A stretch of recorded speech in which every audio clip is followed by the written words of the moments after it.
मेरे अत्यंत आत्मीय मित्रों, प्यारे विद्यार्थियों, आप सभी लोगों का स्वागत है आपके अपने यूट्यूब चैनल डीजे सर पर। साइंस सीरीज की जो है श्रृंखला चल रही है उसके पार्ट 12 को मैं यहाँ लेकर आया हूँ।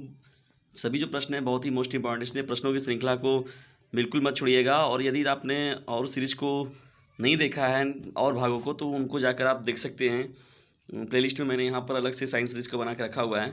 आइए चलिए इन प्रश्नों को देखते हैं हम लोग। तो पहला जिसमें हम लोग का प्रश्न है, अंडों में किस प्रोटीन की अधिकता होती है?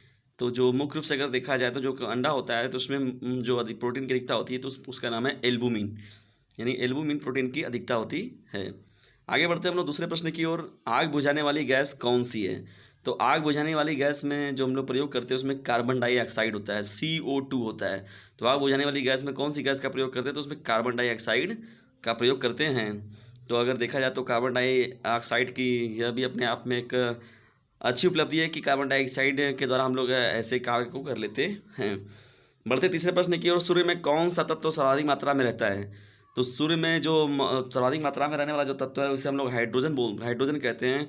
और देखते भी हैं कि जो नाभिकीय संलयन की जो प्रक्रिया होती है वो हाइड्रोजन गैस पर आधारित होती है। तो जो हाइड्रोजन मुख्य सर्वाधिक मात्रा में जो मिलता है वो क्या होता है? हाइड्रोजन होता है। बढ़ते महत्वपूर्ण प्रश्नों की श्रृंखला में चौथे प्रश्न की ओर। वायुमंडल में वार्षिक तापमान वृद्धि कहलाता है। तो वायुमंडल में अगर नियमित रूप से अगर वृद्धि, वार्षिक तापमान वृद्धि जो कहलाता है उसे हम लोग ग्लोबल वार्मिंग कहते हैं। तो ग्लोबल वार्मिंग जैसा कि देखा जाए तो जो तालाबे रहते हैं, पोखरे रहेंगे, नदियाँ रहेंगी, वो सभी के सभी क्या करेंगे, पानी वहाँ का सूख जाएगा और पूरा वो काला पड़ जाएगा। तो मतलब पृथ्वी के वायुमंडल में बहुत ही ज़्यादा टेम्परेचर का बढ़ जाना, यानी इतनी ज़्यादा टेम्परेचर बढ़ जाना कि कोई चीज़ अगर हरी है तो सूख जाएंगी, पानी भरा हुआ है तो वो पूरा सूख जाएगा। तो इसी यही धीरे धीरे जो रूप ले लेगा, विकराल रूप ले लेगा, तो यही ग्लोबल वार्मिंग का रूप धारण कर लेता है। बढ़ते पांचवें प्रश्न की ओर। किस ग्रह का नाम प्यार की रोमन देवी के नाम पर रखा गया है? तो जो वीनस ग्रह है उसका नाम प्यार की रोमन देवी के नाम पर रखा गया है। महत्वपूर्ण प्रश्नों की श्रृंखला में आगे बढ़ने से पहले यदि आप चैनल पर नए तो सब्सक्राइब जरूर कर लीजिएगा और साथ ही साथ वीडियो को लाइक और शेयर जरूर करते चलें। चलते हम लोग छठवें प्रश्न की ओर। चुंबक के विपरीत ध्रुवों में होता है। तो चुंबक का जो नॉर्थ पोल होता है और साउथ पोल होता है, तो जब देखा जाए तो ये आकर्षण का गुण अगर देखा जाए तो नॉर्थ का साउथ के साथ होता है, साउथ का नॉर्थ के साथ हो जाए, तो ये विपरीत ध्रुवों वाले के मध्य ही आकर्षण होता है। यदि हम लोग साउथ पोल को और या नॉर्थ पोल को अगर पास लाएंगे तो उनके बीच में आकर्षण नहीं करता है कार्य, वहाँ प्रतिकर्षण कार्य करने लगता है। बढ़ते सातवें प्रश्न की ओर। हरा प्रोटोजोआ के नाम से जाना जाता है। तो यूग्लिना को हम लोग हरा प्रोटोजोआ के नाम से भी जानते हैं।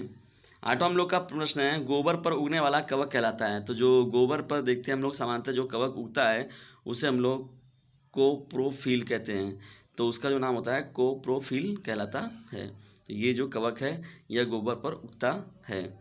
बढ़ते नवे प्रश्न की ओर। एजोला क्या है? तो एजोला देखा जाए तो एजोला एक प्रकार का शैवाल है। तो शैवाल को ही हम लोग एजोला कहते हैं। एजोला क्या है? ये शैवाल है। बढ़ते 10वें प्रश्न की ओर। कौन सा पादप हार्मोन बौने पौधों को लंबा कर देता है तथा फूल बनने में भी मदद करता है? तो ये जो जिब्रेलिन होता है पादप हार्मोन, ये जिब्रेलिन जो होता है यह पादप हार्मोन होता है और जो ये बौने पौधे को लंबा कर देता है और साथ ही फूल बनने में भी मदद करता है। तो इस प्रकार से जिब्रेलिन अपना कार्य करता है।